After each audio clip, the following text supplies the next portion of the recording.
嘿，大家好，我是 Ason。那今天我们終於或者是很可惜來到這個實況主挑戰週的最後一天，第13天了。對，那這次我們打這個對手，不知道在前幾天大家有沒有猜到？因為我一直鼓勵大家猜這個人是誰嘛。那其實我們這次打那個對手就是這個連擊專家蘇菲爾。對，那不知道有沒有念出他的名字？那但是他的那個名字應該在一個印尼服裡面也是這個出現過很多次，或者是一個有名氣的人物吧。那總而言之這個蘇菲爾就是我們這次實況主挑戰週的最後一天的對手那其實我跟蘇菲爾已經認識了很多年了。那大概是在印尼服剛開還是沒開之前已經認識他了，那起碼都3到4年以上了。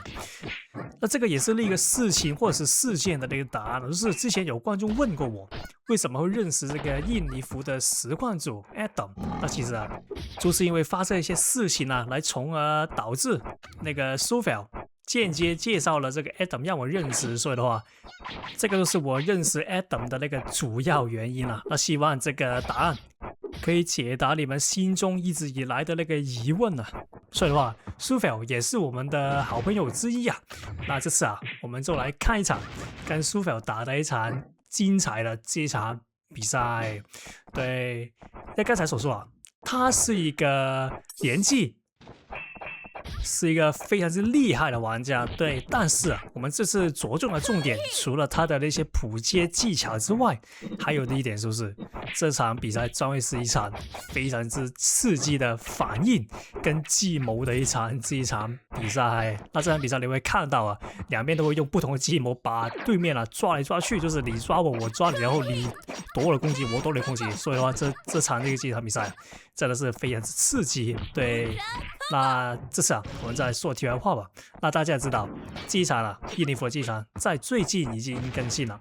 那我也說過，在昨天那部我也說過，我大概這個比賽會什麼時候拍這個新版這一場。對，那但是有一個很可惜的消息，就是這次的更新除了這一場之外，那基本上就沒什麼新的更新了，在遊戲內容上面，那就是我們非常期待的阿澤爾的 Nerf， 阿澤的改動是沒有時裝上去的，所以的話這一點真的非常之可惜那老實說，現在我也不知道印尼服什麼時候會有第2次的更新。對，就是這個英雄的balance的平衡更新會在什麼時候來，我現在已經沒有任何頭緒了。那唯一希望就是不要是在4個月後。對，那因為如果是這樣的話，基本上這個遊戲其實跟沒有更新是沒差別了。那希望是將會加入進來吧。那這個是我唯一的希望。那我們回到這個影片裡面，那這邊講到噴裝，那其實噴裝我們以前說過，我覺得噴裝不是一個有問題的打法，只要你的那些遊戲的玩法是有把噴裝納入進去你的那個防備的考量裡面的話，你基本上你是不用擔心什麼的，因為你基本上你是會有反裝或者是一些防禦手法把它擋掉。像我剛才一樣，我有穿這個國王鎧甲，都是當做一個反裝來使用。那所以的話，我覺得做反裝這個打法，你如果避不開，我覺得不是對面的問題，是你自己沒有對這個噴裝打法有個足夠的那個避免措施那你需要的是好好的準備一下。對，那這邊的話我也把它噴裝了，那這邊不錯。其實這邊最好的打法也是像以前一樣，先把它打下去。有沒有？那我們也是失敗了 combo， 先把对面的裝備撿起來。那這邊的話，其實雖然說撿起來，但是我的頭盔原本也是有 CD， 所以它基本上這個噴裝的那個效益其實不是特別的大，因為沒有做到這個把對面技能減少的那個功用那但是別怕，那他這邊用了 Frozen 來進行防禦。那我們也是之前超重戰士那個重地是可以把這個冰牆破掉的。那我們盡量在他用冰牆的時候傳好招手重地來抓他。OK， 這邊的話可惜那他的死魂披風也有。那所以的話，其實剛才最好的做法不是噴裝，而是消技。那這樣的話就可以避免他的死魂披風來抓我了。那這邊可惜來到這個第3回合，那前期的較量是一個反應跟手速的一個較量，因為蘇菲爾的反應跟速度其實也是蠻快的，他的手速。那所以的話，這局前期的基本功階段是非常之好玩啊，而不是一種不停打 meta 的那種無聊平凡的比賽。OK， 這邊的話可以抓到，那直接把它打下去。那他沒有術是1，所以他這次掉下去。哎呦，他來得及換。那我們這次再把它打下去，那應該是來不及換了。哎呦，我沒有打下去。那別怕，那他這邊嘗試用這個神鬼戰士來擋我的超蟲的捕捉啊。那這邊的話可以。哎呦，哎呀，可惜。那如果他換了這隻，我剛才那個超蟲重地抓到他的話，其實是一個非常致命的打擊。那可惜做不到。那現在的話，我們的技能優勢就沒有了，因為我們的 SD 已經開了，他好像還沒開技能。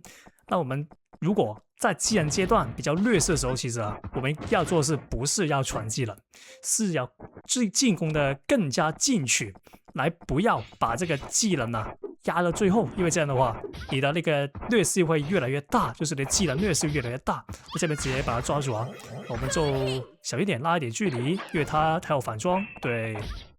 那這邊的話，直接消技逼他反裝 ，OK， 逼到。那其實那個膠囊能源披風，如果你打不中敵人，但是你有開的話，其實基本上你的技能優勢也會拉起來。為什麼這麼說？因為能源披風除了可以把敵人消擊之外，它還是可以有這個把自己的技能增加一點點的那個效果。那你別看這個一點點的技能好像很少，那其實在這個遊戲後期就是在一個技能階段後期那個一點點是可以足以令你把這個遊戲扭轉，甚至是把對面壓制的一個情況出現。我這邊的話抓到，那直接拿下第3回合，來到這個第4回合。那一開始也是來場非常刺激的反應較量。那這邊抓到，那我們就可以給他前期的輸出那但是為什麼他這邊換神力方式？那其實我也不知道。那可能他這個英雄是反英雄吧，我猜。對，那沒差。那起碼我們前期這個輸出已經算是足夠了。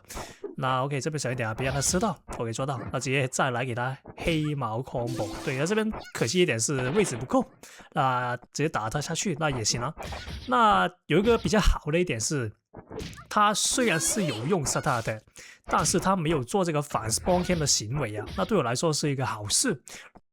那意味着我可以做那個 Spawn Camp 做的比較進取一點，就不用畏畏縮縮的。我這邊直接開技能，那這邊可以那也是之前所說，基本功階段跟這個技能階段無縫銜接是我們打這一場最想看到的。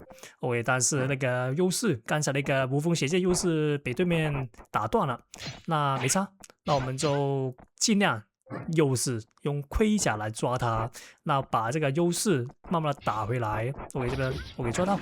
那其實這邊如果術士沒傳好的話，我們直接打下去吧。那因為他的術士傳好，如果我們默默然進攻的話，是很容易被对面抓到的。哎呦，可惜。